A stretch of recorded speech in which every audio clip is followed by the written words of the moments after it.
Hey there, my name's Luke. I'm a Hard Times guy, and this is the Hard Times Chronicles. Not a regular watcher of my videos, go right now and subscribe to my channel. That way you'll be subscribed and I'll be happy, and you'll know in the future when I'm going to post another video and we'll not have any problems like that.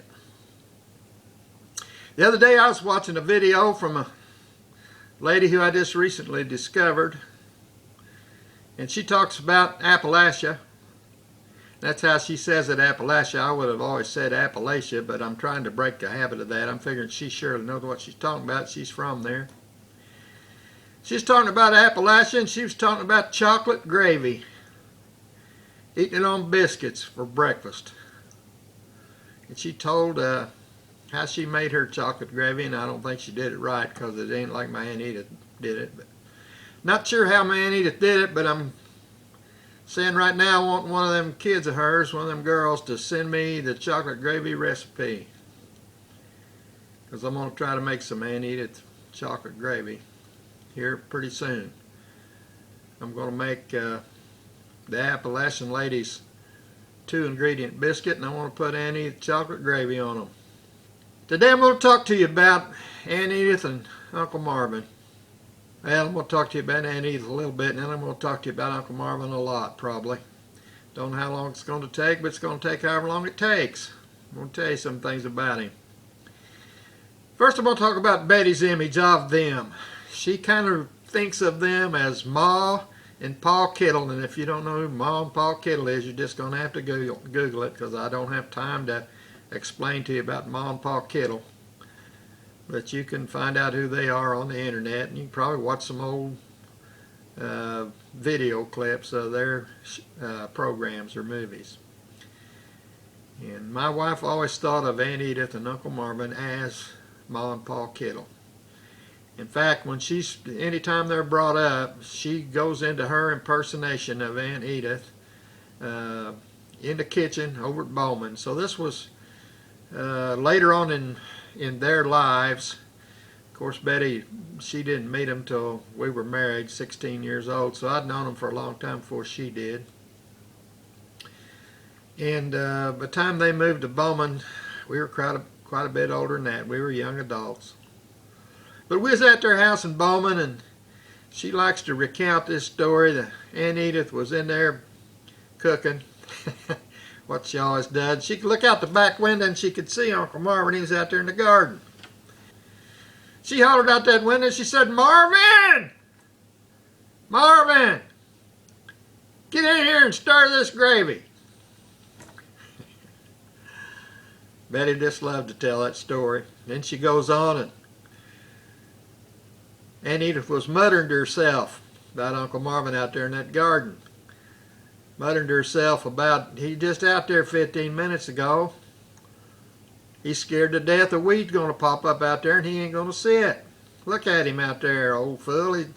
He was just out there 15 minutes ago and there wasn't no weeds, and there he is out there looking again. And Betty, she likes to tell that story. And of course everybody likes to listen to her tell it. I'm going to switch now and talk about Uncle Marvin. And he was the husband of my dad's sister, Lou Edith Mooneyham. They got married. His name was Marvin Smith. She became Lou Edith Smith. They raised 10 kids, and I got fond memories of all of that. I'm going to share some with you now. First thing I want to talk about is this.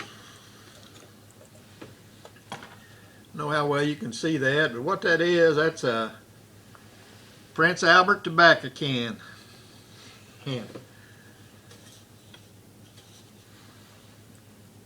For as long as I could remember, Uncle Marvin rolled his own cigarettes. He kept a can like that in the bib of his overalls and the other stuff that he needed, and when he decided to smoke a cigarette, he'd get his papers out in his can and he'd mix the thing up and lick it and smoke it. That's one of the things I always remembered about him. I don't know whether he ever quit doing that or not. Probably not. I don't remember smoking a store-bought cigarette. I think he always rolled his own. And I'm pretty sure most of the time when he would get it, it was Prince Albert in a can that he used. I asked Larry about that not too long ago, and he said he thought I was right. It was Daddy smoked Prince Albert. So I remember that about him. And of course, we already know this, but he was a farmer. And he raised 10 children as what a lot of people would call a sharecropper. In other words, he never owned no ground. He rented it, or he made an agreement with the person that owned the ground about him getting a share of the money from raising the crop. Now, I've never done that. I'm just, vaguely familiar with it. And it's still done a lot nowadays. A lot of farmers, even ones that have their own ground, they go rent other ground in that same manner. But that's what he did. So he was only getting part of the reward of his labor, whether it be suffering a loss or making a profit. He had some share of that to raise his family on and support them. He did that his entire life. And that alone is enough for me to think that he was an amazing man. I just can't fathom raising 10 kids, and that's how you made your living, like he did. And best I could tell, he did it with 2 old tractors. He started out with a H Farmall. I think that's the first tractor he ever had. They can correct me if I'm wrong. By the way, I'm just sitting here talking about some people that I love and about memories that I have, and that's exactly what they are, memories. And sometimes my memory fails me, so I may get some things wrong. If I do, don't take offense at it. You might call me up and say, hey, look, you got that wrong. It wasn't just exactly right, and set me straight. But I'm just talking about my memories and how I remember things. So this ain't one of them shows where they got a fact checker, I hope, that says Luke Mooneyham lied 27 times. He was a sharecropper, and he raised his own crops. And one of the stories, and I can't tell you which boy, is probably Lynn, because Lynn was my age.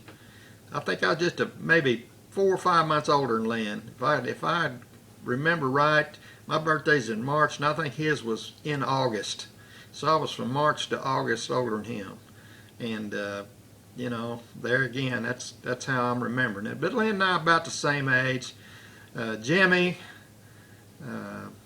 Donald, or Jimmy Doyle, we call him, because we already had a Jimmy, and he was Jimmy Donald, Uncle Wesley's boy. Jimmy, by the way, passed recently, and I've been thinking about making a video about him, but I haven't got that one done yet. Thought about including some of that stuff in this video, but I don't think I will. I think I will get around to making a video about Jimmy. And then he was 2 years older than me, and just enough older than me that when you're kids and when you're young teenagers and middle teenagers, a 2-year younger than you kid wanting to follow you around and get involved with things you did is a nuisance more than anything else. And I always looked up to Jimmy, but I felt like he always thought I was a nuisance, and Lynn was a nuisance, and Larry was a nuisance. Larry just a couple years younger than me.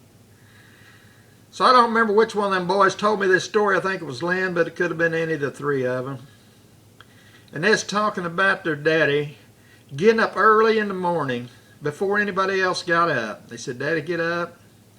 He'd go out there in that chinaberry tree, and he'd have a bunch of hoes leaned up against the porch. And he'd stand out there with that file and sharpen hoes.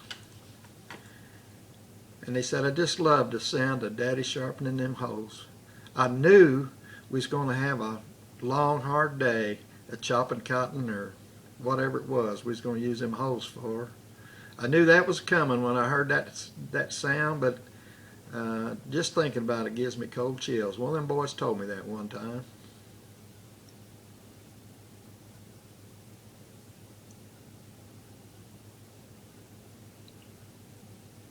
And it reminded me of what the life of a farmer in those days and the work that they did and the labor that they put into things was all about. And it spoke loudly about his children, how they loved him.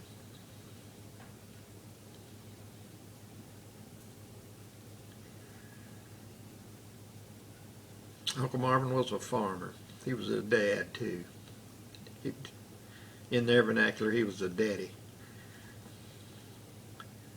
Got cold chills when Daddy'd be out there sharpening them hoes. He was a Sunday school teacher. Remember that about him. I can see him now.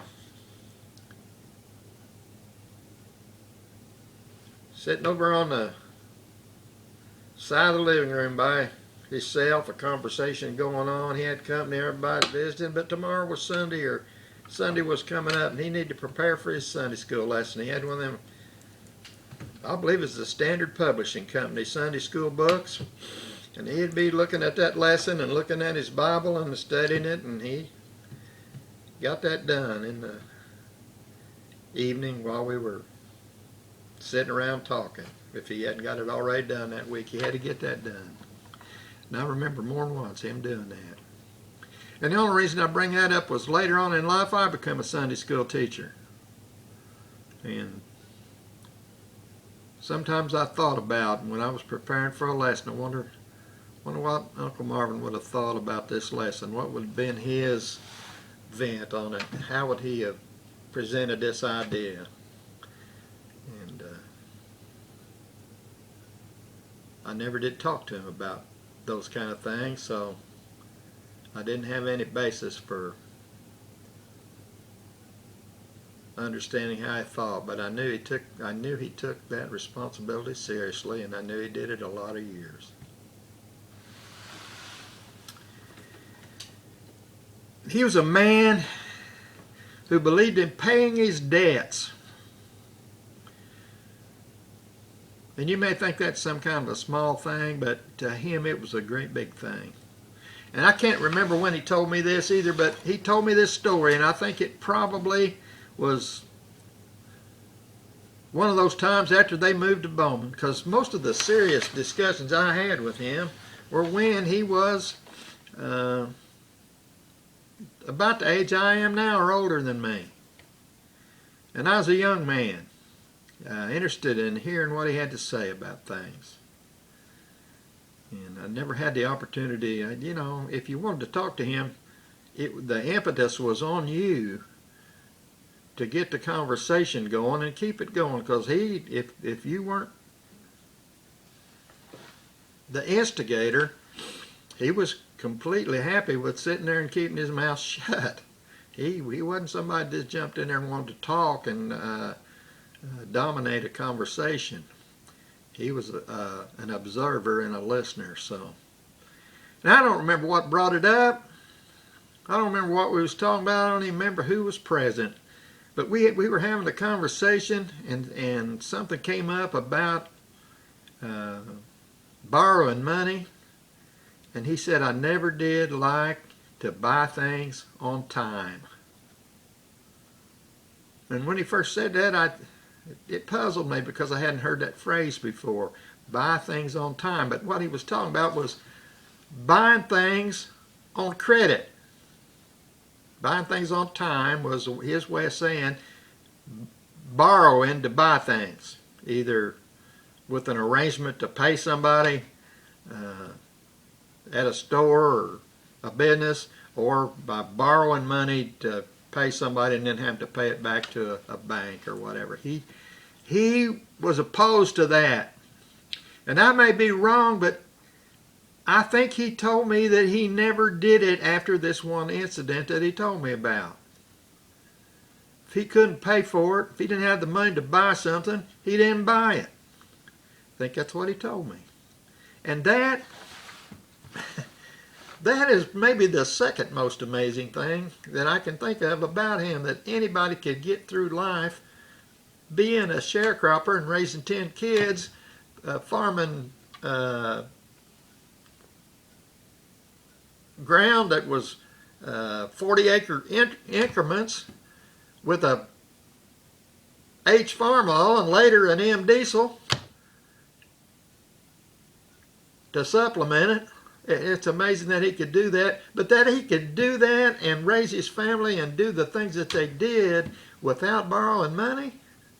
Come on. That's incredible. You know what kind of discipline and reserve and dedication it would take to do that? But he told me he did that. And what prompted that was he bought a Maytag gasoline-powered washing machine somewhere, sometime. I can't tell exactly when it was, but I'm thinking it was back in the, late 1940s. And he bought this gasoline-powered Maytag washing machine. And he bought it on time. And he told me what the payment was, and I don't remember that either, but it was not very much. I'm going to say that he agreed once a month to pay a payment of what was less than $1. And he got behind on his payment. And he wasn't very far behind because I think the total amount he owed to catch up was like $2.20 or something like that. Wasn't very much. I mean, he told me what the amounts were, but that's been a long time ago. I don't remember what they were, but I do remember it was just, I thought, a minuscule amount of money. But maybe in 1948 or whenever this was, it was a lot of money. But the thing about it was, he'd made that agreement with a man or a business, and somebody came to his house, knocked on his door, and said, "Mr. Smith, you made this agreement and now you're behind this amount of money. Can you catch up? Because if you can't catch it up, I'm going to have to repossess your washing machine." He said, "I didn't have the money. I couldn't pay the man." And you could tell when he was telling me this, I could tell that it hurt him deeply to owe somebody and not be able to pay them. It bothered him a great deal that ever happened. And the way he told me that story was, that was one of the worst feelings he ever had, to have to tell that man that he couldn't pay as he had agreed to pay. And that impressed me.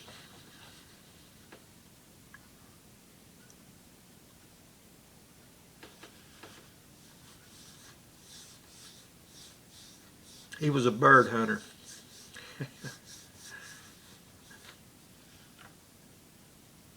And I got some perspective about that because I was a bird hunter. And once I became a bird hunter, that's what I was, a bird hunter. I very seldom, if ever, hunted anything else after that. Every once in a while, go with the people on Thanksgiving when they went on a rabbit hunt and go walk along with them. Or I may have deer hunted once or twice after I became a bird hunter. But mostly, I was a bird hunter. He was a bird hunter. And back when I was a boy, I didn't even know what a bird hunter was, except I knew he had bird dogs. I can remember, far back as I can remember, he had a bird dog. And this may be something I'm remembering wrong too, but the best I can remember, when he had a bird dog living under the house there, I don't think I ever saw a dog house there. I think them dogs just lived under the house or under the porch. And when he had one, if you said, "Hey, Judy, come here," you had a 50% chance of that dog recognizing its name and coming. If it didn't come, you could say, "Hey, lady," and here it comes, because he named his bird dog Lady or Judy. I think he told me that. Says, "Them two good enough names. When I had one, I name it Lady. And when Lady dies and I get another one, I name her Judy." And I always got pointers and I always got females. And they was Lady and then Judy and then Lady and then Judy. And I think he did that the whole time that he had a bird dog. By the time I got to where I could have went bird hunting with him, I wasn't going to Arkansas all the time. But I did go down there one time and bird hunting with him. But by that time, he was like me. He was probably about my age, 72, 73, 74. And he didn't have a dog anymore. He'd give up on having a bird dog and bird hunting all the time. But I think Larry had a dog. And I went down there and took 2 dogs with me. We hunted with one of them. Really enjoyed myself that trip.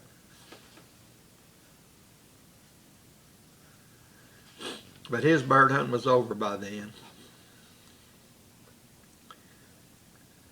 But I remember one other time, and this too impressed me. I can't remember how old we were, and I've done a little research on this. I talked to Kurt, and I thought Kurt was along, but I don't think he was now. I talked to him. I don't know what me and Dad was doing down there by ourselves, but we was down there during hunting season. And one of the things we did while we was down there was we went on this big rabbit hunt. And started there at Uncle Marvin and Aunt Edith's house and went off in the field there behind the house, and we went through cotton stalks and fields with foxtail and that old orange sage grass stuff that grows up in poor soil. That's the kind of stuff we was hunting, cotton stalks and that. And there was, I don't know who all was there. There was a whole bunch of them. I expect it was Charles and Bug, and I don't know where the Bobby Mooneyham come, and there was just a whole bunch of us. And going on this rabbit hunt, got out in a big line. Everybody was a hollering and a whooping. The rabbits were running everywhere. Shooting going on. I was there, and Larry was there, and Lynn, and none of us was old enough to have a gun. I mean, they didn't let us carry a gun on that hunt. We just got to be kind of making the line, make sure we didn't miss a rabbit, make sure we got them all jumping up and running. And after that hunt was over, we had a passel of rabbits. I don't know how many wash tubs of rabbits we had. They had wash tubs with ice in them around there to put them rabbits in. We took some of them back home to Indiana. Dad paid, I remember me and Larry cleaning them, and maybe Larry reminded me of this. Dad paid us, he said a quarter a piece. That don't sound right. I think a dime or a nickel would have been more like Dad at that time, but he said a quarter a piece to clean them rabbits. I got a great memory of that hunt, some of the shenanigans that went on and some of the things that we did as kids.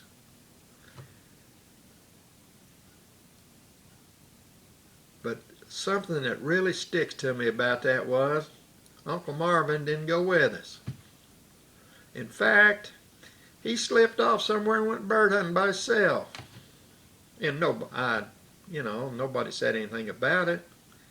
Nobody even mentioned it. But after we all got back, and I noticed he come in and got out of his truck and went in the house, and then he come out there going along with all the men talk and stuff, and enjoyed with the fun everybody was having, talking about the big hunt. I walked over by his truck, and I looked over in the bed of a truck. He had a black truck. I'm guessing it's a 58 or 59 Chevrolet or GMC. It was one of them two. It's about that model year. I'm not sure which. It was before the style where the front end got a little more squared off, and I think they did that in 61, maybe 60. Still had the rounded hood and the rounded fenders.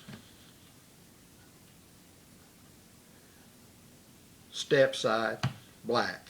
I looked over in there, and there was a hunting jacket laying in there. And laying on that hunting jacket was 2 quail. And there's hens, both of them. I got a lamp sitting here, and it's got a taxidermied quail in it. I don't know how good you can see it, but there's a quail in there. And this particular one's a rooster. And how you can tell is the rooster has a dark stripe down the side of its head, and the stripe above and below that is white. And that's how you tell a rooster from the hen. The hen has a brown stripe where that stripe here is real dark. It's brown more like the other feathers. And it's a buff color. Where that one's white, it's buff colored. That's how you tell a hen from a rooster. And you say, well, it's not very much difference, but somebody quail hunts all the time can tell when they're flying that they're which one he's shooting at.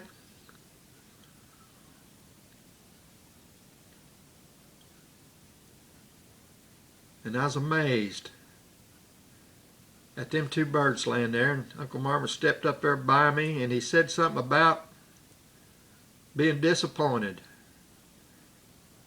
that there's both hens. I didn't understand that at the time. He said, I shot two birds, but he said there's both hens. The man was a bird hunter. And when you're a bird hunter like he was, and like I was, then you understand why he didn't like it that he'd shot two birds and it's both hens. They start out probably at the beginning of a bird season, hens and roosters about even. I mean, you know, it's just a 50-50 chance. So you got about as many hens as you do roosters. But by the end of the season, for some reason or another, they're just not as hardy or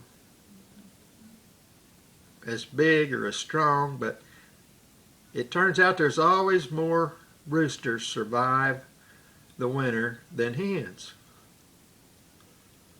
So when you're hunting them, you want to kill roosters, not hens. Because you need the hens for the reproductive cycle to work. You know, in the spring when you hear them birds whistling, and you hear late in the end of May, you hear the male. He's a bob whiting because he can't find a mate because there was more roosters than there was hens when it was all over with. I didn't understand at the time, but Uncle Marvin, he didn't like it that he had shot two hens that day. And I was just a young boy who got caught up in the excitement of that rabbit hunting, and I didn't understand it, how somebody could go off and hunt something like that when we had all that fun hunting them rabbits. Well, Uncle Marvin was a bird hunter. One more little thing, I'm going to be done with this video. Went down there in 1979. They already lived in Bowman. Me and Kurt and a friend of mine named Bill Roberts. And Bill Roberts is, the guy's a multimillionaire now. Graduated from high school with me. And we're good friends. He went with us. Me and Kurt and him and Larry and Uncle Marvin, we went hunting for a couple of days down there and spent some time. We stayed there at Bowman. I think Kurt went over and stayed with Larry, and me and Bill stayed there with Uncle Marvin and Edith. And Bill was impressed by their family while we was there. You know how you are, Smiths. Kids come and went while we was there. They brought a hindquarter, a deer over there. One of the boys did one night, and Uncle Marvin and him sawed it up. They were just in and out, and they were being family like we know family's supposed to be. And my friend Bill, he was real impressed by that. He never saw anything like that. He said something to me about it, and I said, Bill, that's just how families are. And I should have been, you know, I said, the older I got, the more I found out that ain't how they all are, so we were blessed, weren't we? But on that hunt, and we went out and hunted in the morning, but you know how it is there in Arkansas too. When it comes dinner time, you go back because Auntie's fixed dinner. You can't just hunt all day, get you a sandwich somewhere and keep on going. You had to go back home at dinner time, so we went back at dinner time. We was sitting there and was eating. We was talking about what we'd done that morning, the hunt we had. And Uncle Marvin said, that little Llewellyn of Luke's be a pretty good dog. And I swell up like a big old turkey. He's bragging about my dog. And then he said, if Luke could make him mine. And I was crushed. I thought I made that dog mine, but in his mind, that dog wasn't, he didn't mind near good as a bird dog's supposed to. I'm Luke, Hard Times Guy. Until the next time, have a good day.